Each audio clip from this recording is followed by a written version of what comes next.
How could I have known that the kid who helped me set up the coffee maker would change everything? It was supposed to be the kind of day that slips by without meaning, quiet, ordinary, almost invisible. But that day, one small mistake would pull me into a moment I didn't expect. I was alone, as I'd been for years.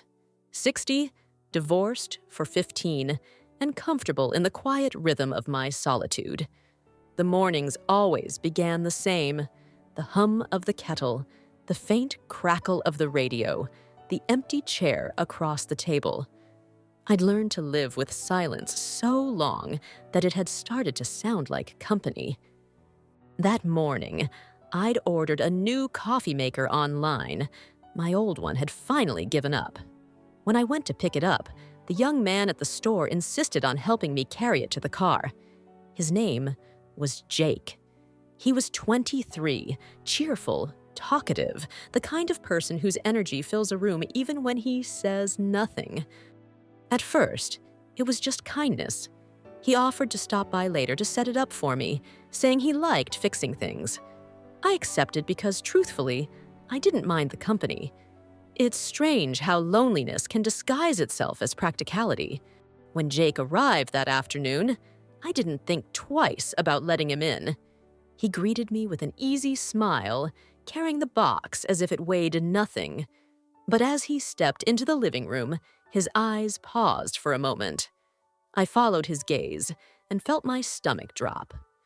On the couch, in plain sight, were a few personal items I'd forgotten to put away, remnants of a private life that had grown too casual in its secrecy. To me, they were ordinary. To someone else, they were far too revealing. My face flushed instantly. "Oh, just ignore that," I said, my voice shaky, the words tumbling out too quickly.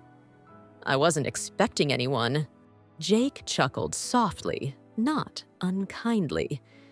"No worries," he said, setting the box down. "We all live differently when we think no one's watching."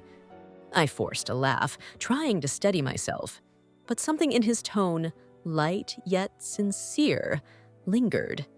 It wasn't judgment, it was understanding. He crouched beside the counter, unboxing the machine while asking questions about my work, my garden, the books scattered across the table.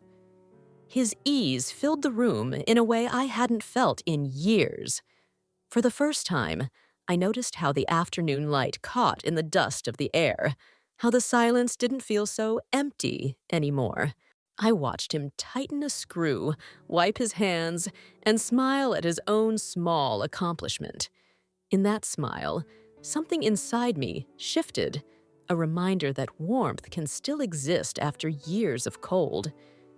And as the coffee began to brew, its aroma rising through the room, I realized this wasn't about loneliness anymore.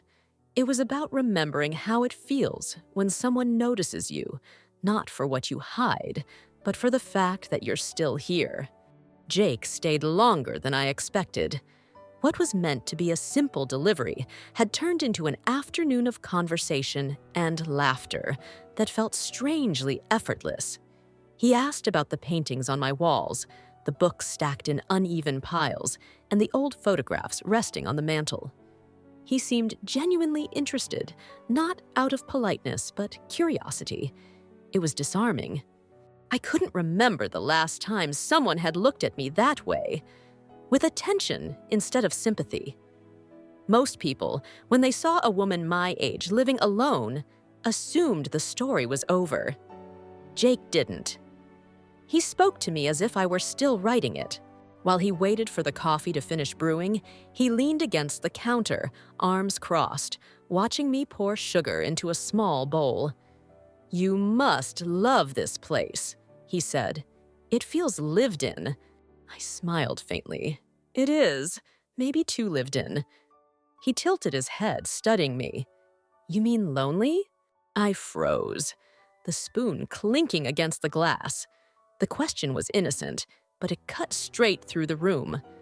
I didn't answer immediately. Instead, I turned my eyes toward the window, where the afternoon light was fading into that quiet, golden hour that always made me nostalgic. "Sometimes," I said finally, "but it's not all bad. Silence teaches you a lot about yourself." Jake nodded slowly. "I think I understand that more than you think." Something in his tone made me look at him differently.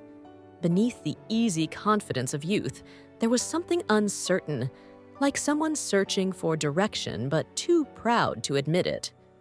For a moment, we stood in that space between generations, two strangers bound by the same ache for connection. He lifted the steaming cup of coffee, inhaled deeply, and smiled. "This smells amazing," he said. I laughed softly. "It should. You set it up." We sat down at the kitchen table, the aroma filling the air between us. Conversation drifted from travel to art to the kind of things people talk about when they're both trying to avoid the obvious. Every time I looked at him, I saw that spark of curiosity, the one that reminded me of who I used to be before caution took over. It wasn't romance. It wasn't even attraction. It was the echo of youth brushing against age. Two people reminding each other that life still had movement left in it. When he finally stood to leave, he hesitated by the door. "You should invite me back when you figure out how to use that thing properly," he said with a grin. I smirked. "Careful, I might hold you to that." "Promise you will," he replied, eyes warm and steady. After he left, I stood in the doorway for a long time, listening to the silence settle again. Only this time, it didn't feel like a void. It felt alive, humming faintly with something I hadn't felt in years. Possibility. That night, I couldn't sleep. The house was quiet, but my thoughts weren't. I kept hearing Jake's voice, the lightness of it, the small pauses when he talked about his future, the hint of uncertainty he tried to hide behind his smile.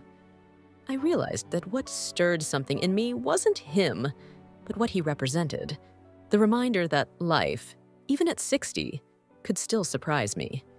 For years, I had trained myself to exist rather than live. My days were measured by the coffee pot, the evening news, and the weight of the quiet that followed. When you spend too long alone, you stop expecting anyone to see you.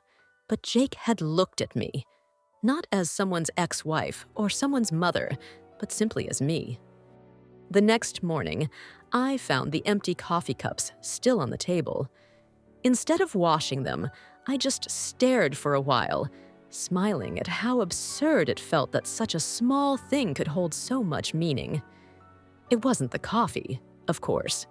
It was the feeling of connection, brief, accidental, yet deeply human.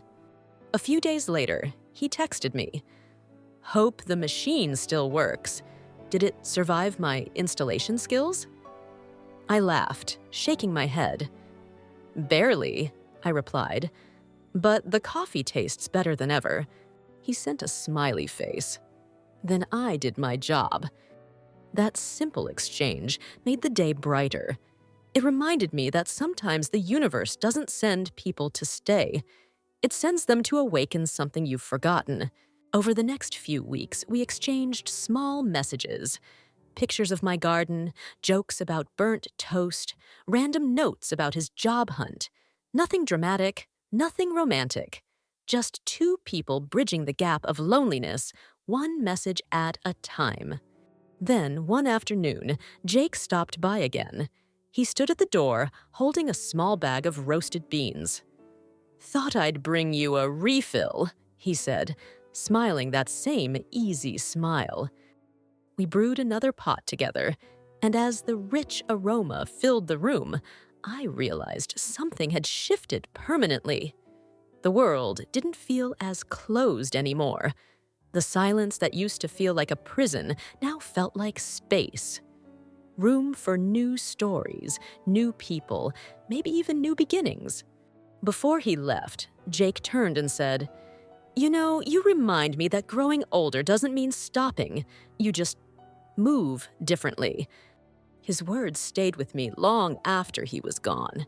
That evening, I sat on the porch with my coffee, the sky turning gold above the trees.